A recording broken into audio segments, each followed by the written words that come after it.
Hello. Today we're going to be looking at investment banking retirement options from the perspective of someone who decided to go in the job investment banking. Um, if you're wondering why investment banking, it is because it is one of the highest paying jobs starting out and pretty much just overall the entire career of the job.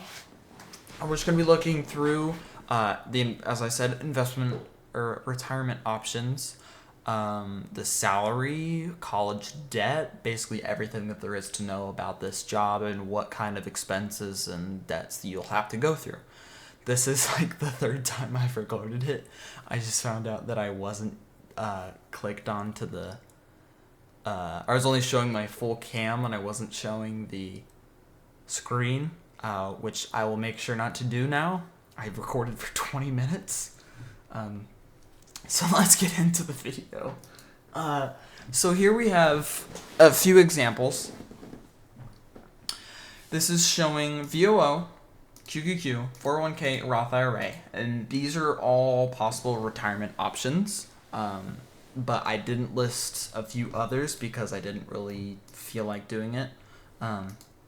You can look into that. You can add this. I'll probably make this a sheet that you can copy and add and do whatever you want. I might also do one where you can just input whatever your job is and income and expenses and everything, and it should, for about half of it, calculate it for you. And it might be a decent amount of work, but in the end, you'll kind of get a rough estimate of what your life is going to look like in terms of income and expenses and retirement, basically all of it. It's just a rough, because you don't know if any of this is going to happen. Anything can change. And knowing that, I like to be a little bit more pessimistic when it comes to calculating possible results. And that comes in when looking at inflation rates for VOO and QQQ. Actually, before we get into that, you might be wondering why these two are red and zero. So these are both stocks. These are both government options. This one covers it's a Vanguard index fund, covers the S&P 500, which is the top 500 stocks, and this is covering the NASDAQ fund, which is top 100 stocks. And then this is something you do with your work, and then this is I don't think you do this with your job. I haven't looked too much into these, and that is because there are limits on how much you can put in. I believe this one is much lower than the one you can do for this, but you have to wait until you're 59 and a half years old to take out the money. And because of the insane income that the investment banker would make, these just seem like much better options, considering he is able to retire earlier than most. For example, if you can't file if you make over $240,000 married, or 160 unmarried, and we're assuming in this situation that they are married by the time they get their job between 25 and 27, or by 25 actually. That's what I do on another version on here, which would basically from the start put you to a point where you can't invest in this, and from that point on you can't forever. And also, maximum deposit is only $7,000. At one point we do $3,500 monthly, which is $42,000 a year, which is about 6 times the amount that we're maximum gonna put in a Roth IRA.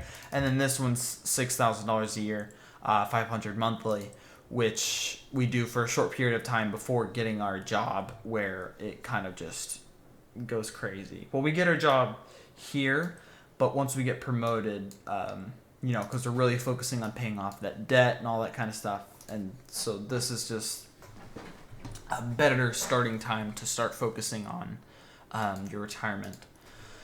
And we're going to go back to Sorry, I just keep moving around between all of those things. There's so many things on this that I have to talk about.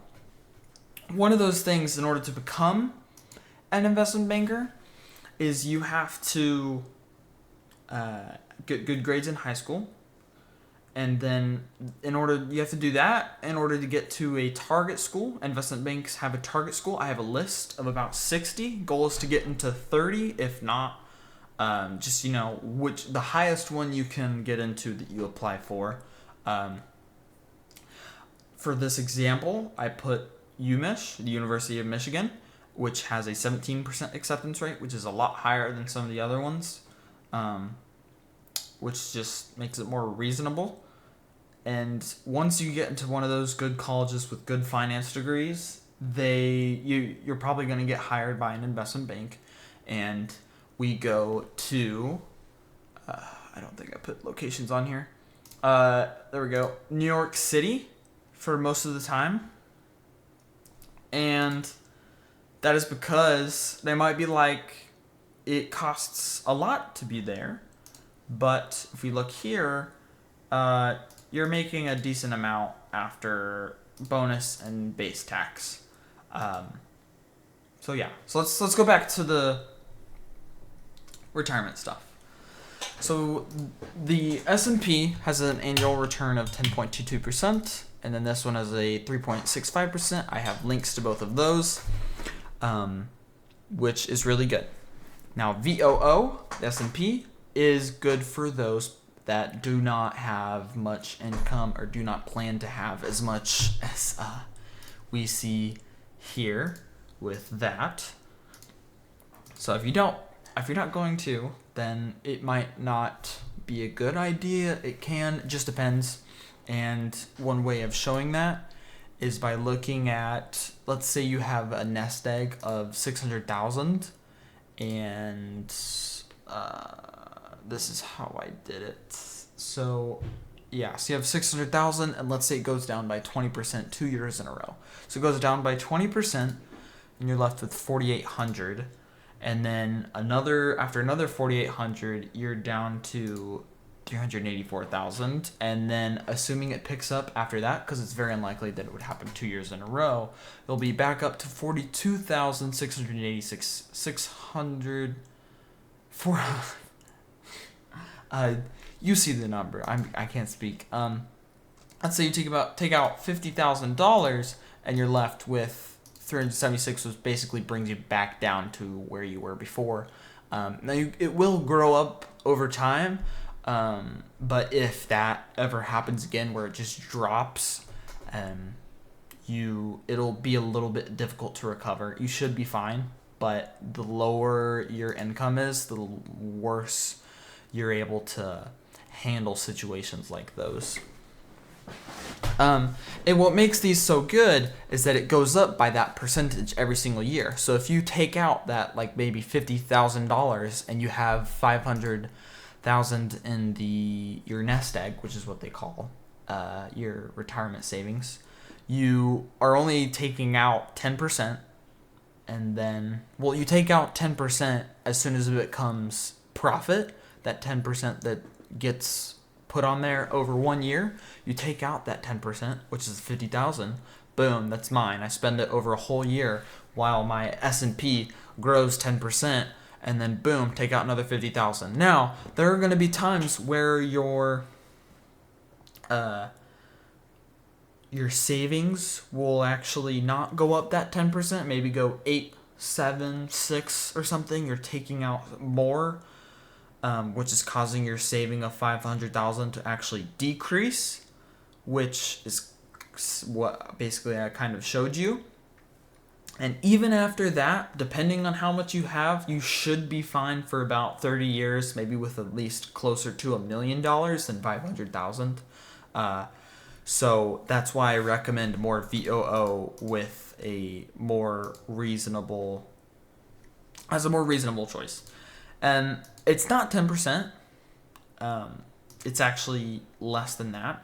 And that is assuming that we're going to be pessimistic here, that it's going to be 2.5% instead of 2%, which the federal government attempts to keep it at, but we want to be safe So we're going to put it 2.5, which is only 0.5% less per year over about this 70-year period around there. Because I put that you will die at least by 78. If you look at, there's like a government life chart or something that shows you how many years plus your current age on average whenever you'll die, and 17 plus whatever it was 74, but I just had it end at 78 for this example, and that'll be in the retirement salary extended section.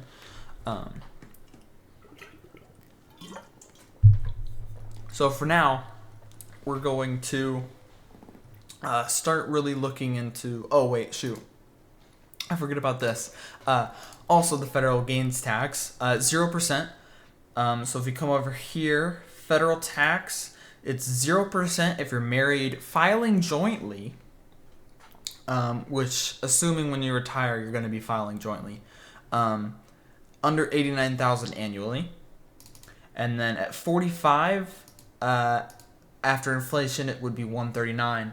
Now we're not going to raise it to 139, because really the only thing we want to be affected by this should be these 2%, and that should relatively be it, because we're looking at the current income and current average expenses, and so by raising this amount, we would also just assume that everything else would be raised, and so nothing should really be changed for inflation.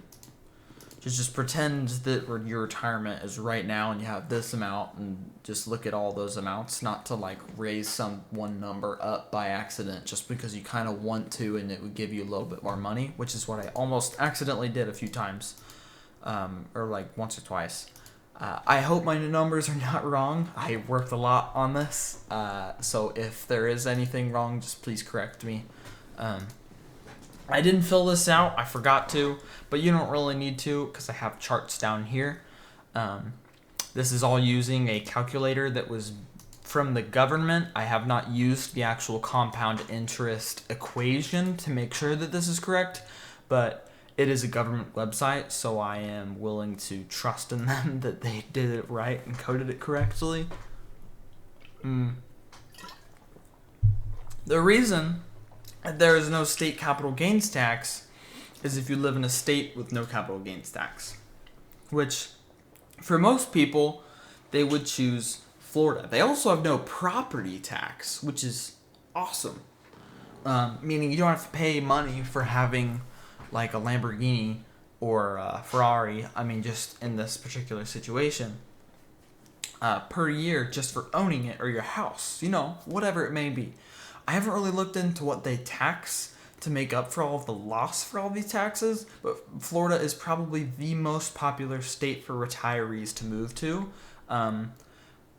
especially for those that do this option of buying into the stock market and using that as your retirement. You can use this and one of these other options. I just decided not to for this. It would probably not be a great idea. You could do both of these, put some so it's a little bit more safer, and this one it's a little more volatile.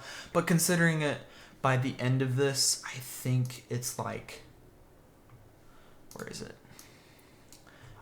You have pessimistically 2.8, 3.2, and on average, and 3.9 with the bull market over this whole run.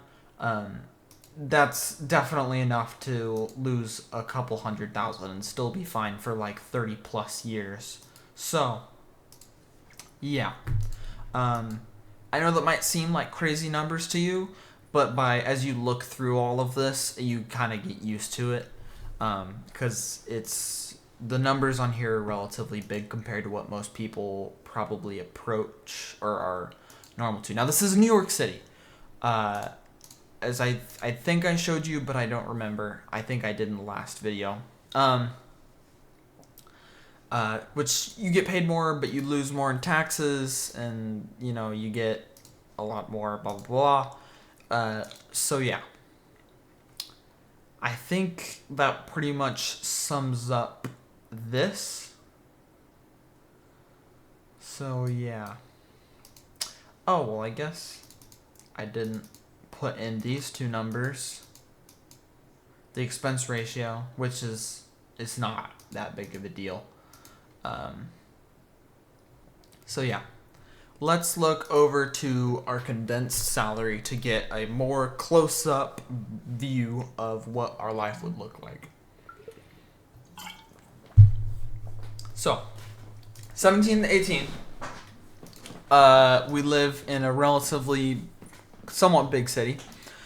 And then we make 14 an hour, 20 hours a week. We're focusing on school because that's what's important in order to become an investment banker. College, 17 an hour. I talked to actual people who go to college, and they said that this is probably how many hours they work per week was 30 to 35. 17 an hour is probably reasonable, especially after a few years. 18 through 24, you're definitely going to get paid 17 and up.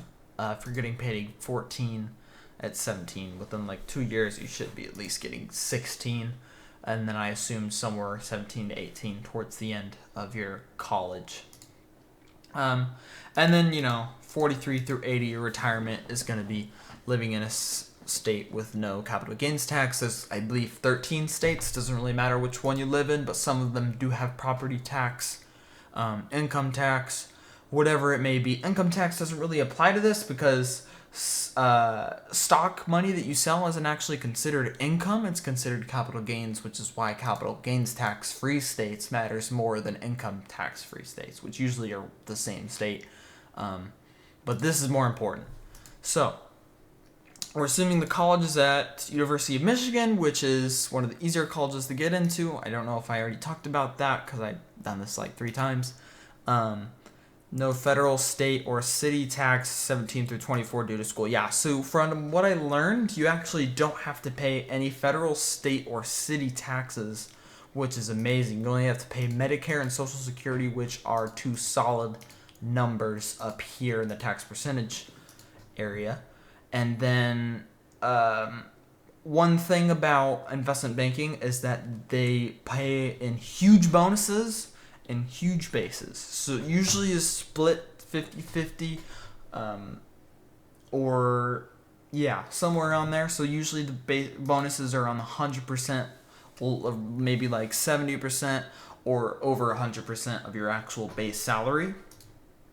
And I also assumed in this that bonuses are separated from your base, meaning they pay your base and then they pay your bonus on a separate check, which makes this charged significantly more than this. But we're going to be pessimistic here because I believe most of them charge a bonus separately. And this is a lot less complicated. These are all manual. This is all automatic, because these are all solid numbers that you can tax, whereas this I had to create calculators for. So we have for federal, if you're single filing, jointly filing separately, same thing for state, and same thing for the city specifically. Now I believe you can live in New Jersey, but if you make income in New York City, because the line between New Jersey and New York is right at New York City. If you make income in New York City, you still have to pay New York City and New York taxes. But if the money you make in New Jersey, you have to pay taxes in New Jersey. So that is something I thought would be great, but actually turns out they made it so you can't really try and do a workaround, which I assume most people would do is they'd live over there, go work, and pay less taxes, because the taxes are significantly less compared to New York. So, let's look here. I think that's pretty much it for this one. Yeah, I already said that. We're looking at this one. So this is all of the base Medicare, Social Security throughout all of the years. We'll get more into the specifics between all of the promotions. This is in each promotion on average, average income. And we're also being pessimistic here by assuming it takes us 1 year longer for each promotion.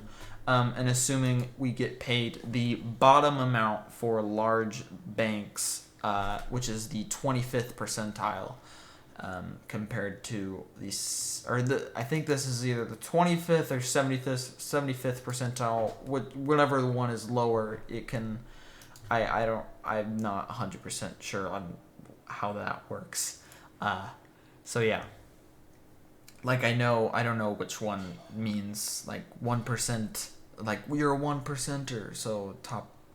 But sometimes when I look at my school stuff, it'll say like maybe you're in the top 10%, or sometimes you're in the top 90%, which I don't like, top 90% of the class, which could mean you're in the top 10% basically. Or does that mean you're in the bottom? I don't know if that's exactly what my thing said. I just know I'm in the top area. I have no idea which one it was, top 10%, top 90%, something like that. So we just chose the lower options, and yeah, this is the lower option. This is why it's so highly sought after. It's a very competitive field, which is why it requires you to go to good colleges, be intellectual, all that kind of stuff. If we look at yearly expenses, this is all average expenses for the place you'll live in. Around here, I think rent should be... yeah, this should be right here. Gotta kind of live cheaply. This is like the average, about maybe less in New York City for rent. I looked at houses like condos and stuff. I think you have to pay like condo insurance or something instead of home insurance. I don't think you have to pay. You don't have to pay any insurance for rent. This is 6,000, 18 to 24. This is assuming you're sharing a dorm. You can like also pause the video and like look at all of this. Do your own calculations. Make sure all this is correct, or just go to the file whenever I share it in the description. Just use that. It's probably an easier way for you to check my math. So you can add expenses. If you want to add more, I would just copy this, press cut, and then paste it down below. It does not affect the calculations that you have. For example, this, like, it'll move itself in the calculation to be G42 if you move all of this down instead of G40 like it says right there. So don't worry about any of that. Expenses can be changed. New ones can be inputted using the empty rows. Expenses for possible children, wife should be also considered when inputting expenses. So that's very important to worry about, because they can be both expensive. And this is just looking at it from a financial perspective. So I'm assuming that I get married around here, filing jointly. So from here on out, taxes. This is also very important because you get set in possibly a lower tax bracket, and that is good. You get to pay less on taxes. So filing jointly, I don't think you would want to file separately. You can. I did put that on here. For the most part, it's the same as single, so you don't really benefit from it much. But it's not. I would say 90% of the time, it's not a good idea. So probably should file jointly. Yeah. So rent is really expensive. It takes up a big portion of your income. But as we get to here, I'm assuming I'm not going to pay any more for my home, or just move somewhere. Even if it's only $5,000 more, you can probably compensate it just by looking down here at the total amount left over. We have $148,000 after all of our possible expenses at this point. And so even if we wanted to, you can pay more for a better place to live. So I think my food is relatively high. This is assuming you spend a lot on food. I would not eat out. That's always a bad idea. But sometimes when you're an investment banker, you tend to eat out with your coworkers at nice restaurants, which can be expensive. And you do usually do this every lunch and dinner. So it might even be more than this. I have no idea. It's not like I can ask an investment banker what these prices would be, but I can look at this and just look at the different houses on like Zillow or something to see what kind of stuff you can get. So it just kind of depends for rent. I think it should be, if not this or less after insurance, if you buy like a condo or something. So yeah. Gas, I think gas could be a little bit more expensive. I could raise this up, but this should be fine. This is all retirement, so kind of just ignore this whole side. It's not really too important. That's why there's a bunch of zeros and stuff. This should really all be blacked out. So, yeah, so we have all of this. And then we get into college debt. So $15,000 for all of these years. I get paid more. I pay $40,000 and then $60,000. It's actually $40,000. Now I think I stop right about at 32-ish. So really this should be 0. And the way we look at that is by going to our college debt, where I have this thingy right here, where it says we pay off 15, 15, 15. This is our age. This is how much debt we have. Assuming we get a master's, our yearly loan debt is $70,000. Divide it by 1.8 with a $31,000 annual debt.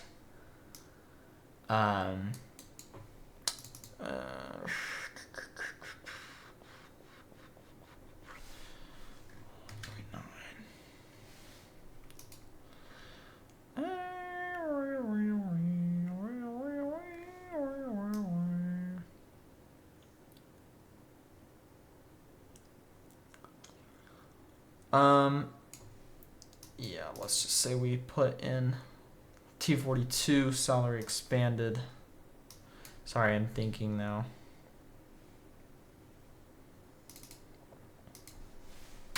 $63. Let's just put in extra $3,000. We still have, I think, it's $41,000 left over. Yeah. So go back over here. This is how much debt you have. By age 33, you've already paid for all of it. I think you might actually pay more than this. I think I might have done the math wrong. I think it's usually around 40,000 if it starts at 70. So it might be more than that. I think I'm wrong. I might have done the math wrong here. I've been working on this for a long time, so there might be a few issues with this. So it probably won't be done till around 33, which is still just fine. It's another year. Or I could just pay more, considering I had that $40,000 extra sitting around. But that is annually. And if we do take 40,000 divided by 12, that means we only have an extra $3,000 per year to spend on whatever, which I think is really bad. I think that's not good at all. So, yeah. I'm going to turn my fan on. It's getting so hot lately, I'm not used to it. So, yeah. You can calculate your college debt. All of this is using information from your right here, where you input how much you're going to pay for college debt per year. And then after entering this, you can go over to your college debt and see how much you paid off. And then I just decided to delete some of these because I actually didn't need to pay as much as I thought I did. So yeah. Let's go back to here. So let's scroll down. So at this point we have 0 debts. Here you might be wondering, whoa, 70,000 for a car. Okay. Well, look at this dude. He makes $314,000 a year. You think he can't afford a $70,000 car?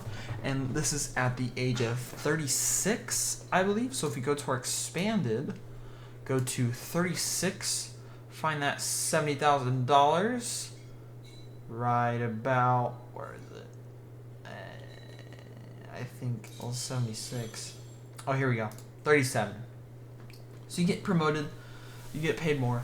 37, and assuming it's $300,000 divided by 5, which is 5 years, 70,000. Even after all of that, what you have left over is 80,000, 64, 64, 100,000. Yeah, and that's, you pay for it during your promotion. So you have a lot more. 80,000. Let's try this again. See how much we have extra per month. We have about double. So that's a lot better. $6,000 to spend on whatever monthly. That's more comfortable for me, that if something that's worth $6,000 in New York City randomly comes up, that I can do that. Here we get 150 after that bump, but right after we go straight into buying Lamborghini. This might not be the most financially good idea, as it takes away a lot of your income, but you could get a motorcycle or something cool. I think you deserve a reward. I did a lot of research why people buy Lamborghinis, and for the most part, from everyone that I've looked at online, all said it's worth it. I didn't see single negative one about someone who owns a Lamborghini. I actually know someone who owns a Lamborghini. I have seen a Lamborghini. I've been in a Lamborghini. I keep saying the word Lamborghini. But I know a lot about them. And anything has been now. I know you're getting kind of overcharged, I feel like, for what you're actually getting. But just the engine sound and the roar and the feel of the car, just from everything that I've heard, is really worth it. So if you're into cars, go ahead. At least when you're at this point, I think it's okay for you to do that. If not, during this period right before you retire. Now, you might not want to drive this when you're retired, as the car insurance can be a little bit expensive. But this, I'm assuming, is, I think, $12,000 a year or somewhere around here, and then an additional couple thousand for your child's car. That's assuming we have a child at 28. 1, 2, 3, 4, 5, 6, 7. Oh wait, never mind. They actually don't even have it. They don't turn 16 until after you're 43. So that is the Lamborghini insurance payment on average. So that's pretty crazy. Mortgage. This doesn't really apply to you. I decided to buy a house once you retire in your non-capital gains taxed state. This is because there isn't really a house for you to live in at any point during this time, so that doesn't really make this applicable. You're also building equity at this point. I would love to do that during this time, but considering how condensed and just shoved up into a little paper ball New York City is, you kind of just have to live in apartment, condo, whatever it is. There's not really an option. So yeah, for debts, it's how much you plan to pay off annually for that age range. Debts will be calculated on a separate sheet to find out how much it will increase each year, assuming there will be interest on some of those debts. This will already have debts entered for you if you've already completed the debt sheet. I guess I just did the debts and thought I would put all the debts on the college debt sheet, so this isn't exactly correct. But here, retirement savings. This is how much you choose to save, so this is what you have left over after debts. This is how much you pay in your debts each year. This is your annual savings, which this... This should be here and here. I've just been working on expanded version a lot more. As you can tell, it's a lot more complicated. So we have 6,000, 6,000, 6,000, 42, 42, 42, 42. This, you save a lot more towards the end than in the beginning. This is what you have left over, which is very, very little. $854. Okay. We're really cutting corners when we are in college. Like, we need to be eating rice and beans. So that's an extra $71 per month to spend on whatever. Okay, so yeah, you really can't buy any once. That's why I have none here.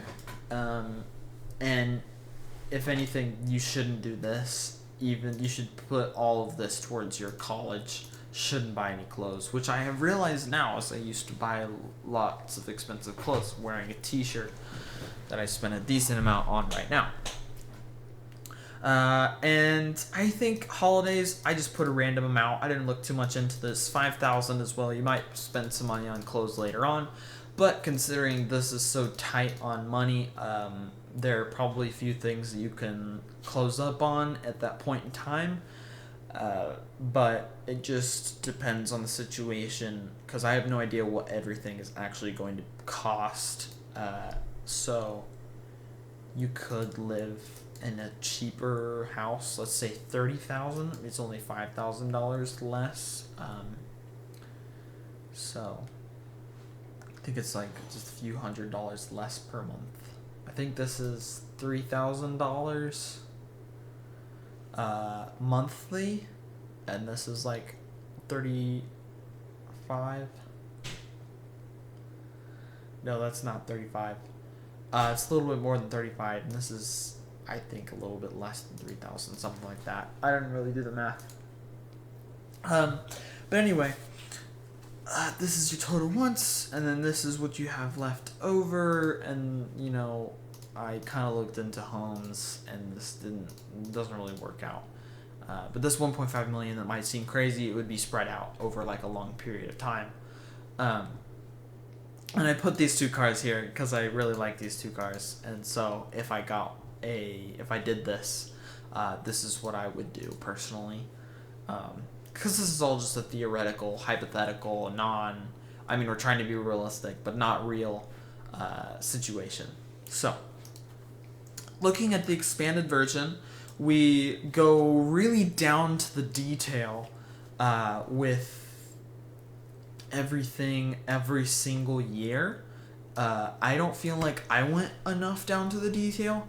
When it comes to expenses, you could think about buying a new car if you buy one some point in time during college, which would really set you back because you really don't have any money. These green things right here is for every time you get an increase in income. I forgot to do that right there and right there. But the rest of them should be like that. So yeah.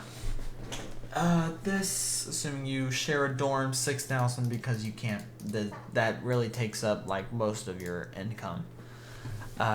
Food. Blah blah blah blah blah.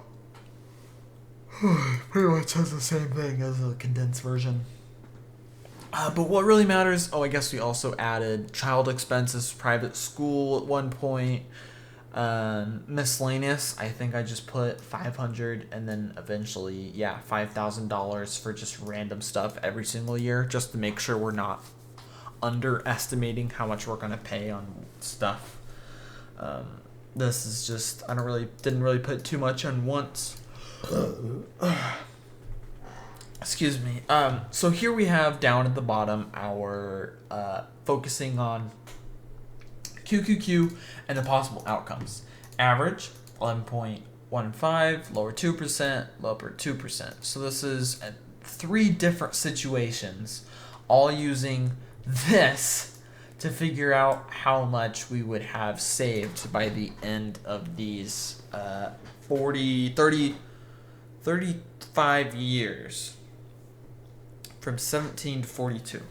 So, going from here, that is, I think I showed this earlier, these numbers, this is why we increased buying new place, so that if I have 2 kids, which I didn't put another kid on there, this is the highest, this is the middle, this is the lowest. So it looks like it's going to be about at least 3 million, because this is very unlikely. 3 million to 4 million 4 million being the highest, and it really just about 3 million should be your best guess. Yeah. We're gonna spend $90,000 on taxes. Or not taxes, sorry.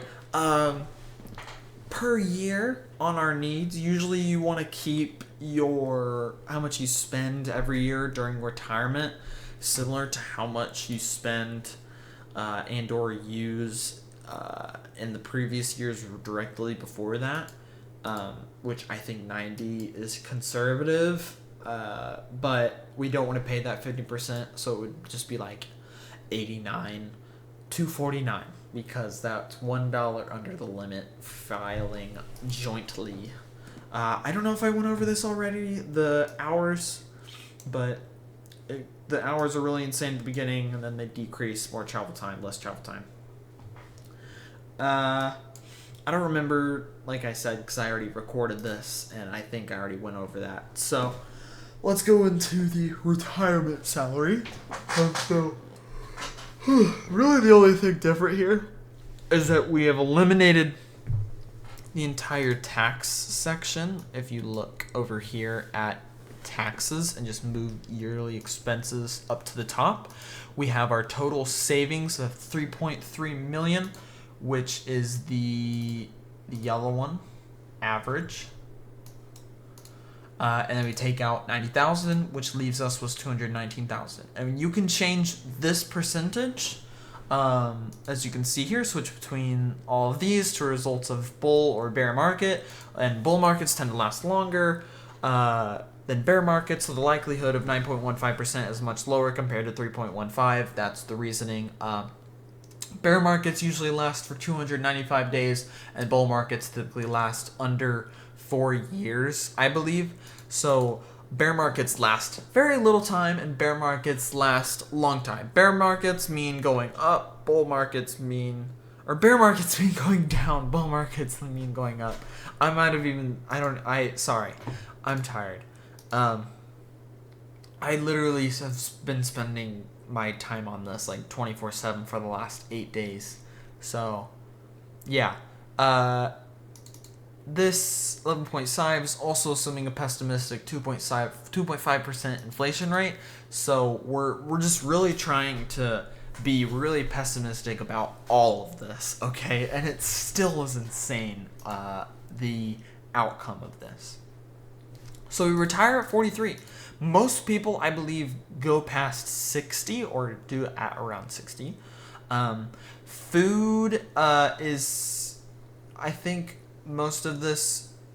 You'll still have your kids around here. I don't think my kid would graduate until I turn 45. If I have another kid, probably at least before 50, assuming I have the other kid a few years afterwards. So you should be just done with children by then, and after that you're set for life. You got almost 6 million, 7 million, 8 million, and this really shows compound interest. It grows. I think I already talked about that because we talked about compound interest in the last video. But this is a prime example of it. This shows the leftovers. I don't know if I talked about that. So the reason this is 2 million, 3 million is because I took the leftovers after all of the expenses, added onto it from the next year, and over time of all of the just leftovers that could be emergency fund, random savings, whatever it is, end up at about 1 million. We could just say it's like 800,000 by the end of this, because it really builds up over the last few years. If you see, it's 200 over there. And so that added on top of the savings from our retirement is where we get these numbers. I'm sorry if I didn't explain that, or I know I didn't explain that earlier, but that's how it happens. And that's where we get the 3 million. And after that, it kind of goes crazy with the numbers. If you see getting close towards 60, but we're assuming we're gonna die at some point over here. Now, one of the main things that you need to worry about is having enough money if you live longer than you think you're going to live, which is why I have it going all the way until 78. even though you should die at 74. I think I already talked about that. I'm not really sure because I recorded this twice because I messed up the camera. So I think I would still be paying for private school during this. It doesn't look like I listed that on there, so that's my bad. Which should lower even more. But even if it was lower, the ending leftovers is also an additional $1 million that we don't spend on anything, assuming we don't invest it back into QQQ, which why would we if we're already retired?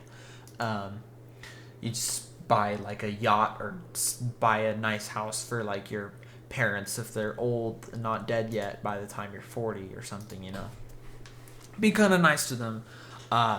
Or just, you know, you could do some philanthropy with all of the millions that you have, especially towards your older years where you have, if you live till 78, $98 million, which we didn't go any further than that. It would probably have been like 110 by the next section or two. So yeah, that really covers all of it. So we had options.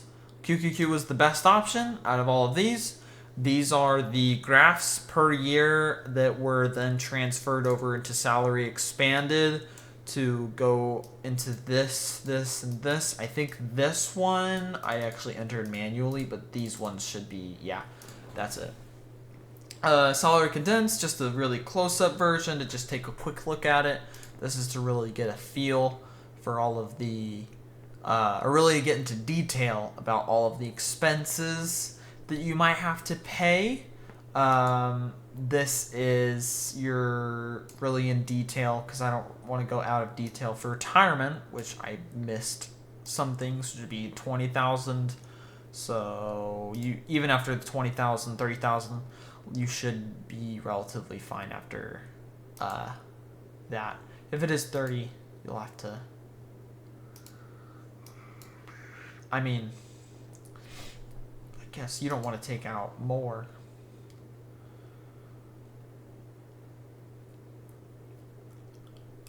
I guess we're also assuming that we invest this extra 1 million, looks like, into QQQ for retirement.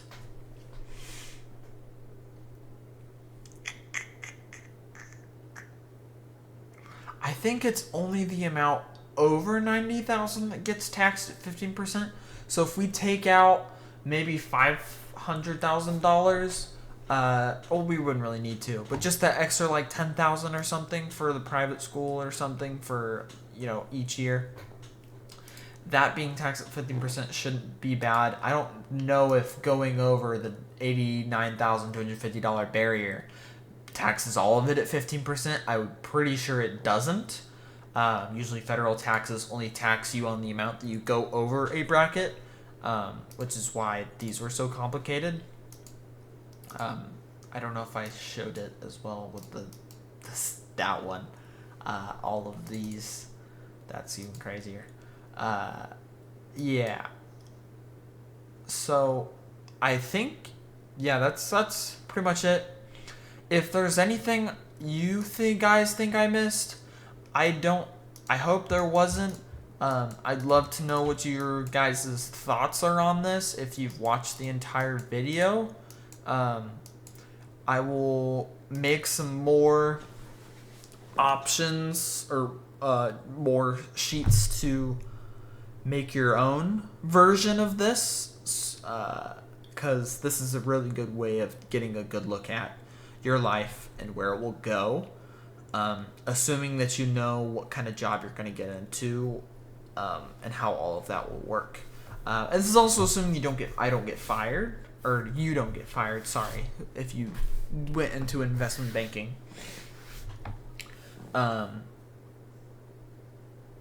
So yeah, that is, I think that's it. So yeah, if you have any questions, just comment. I should answer. I will answer. So yeah, goodbye.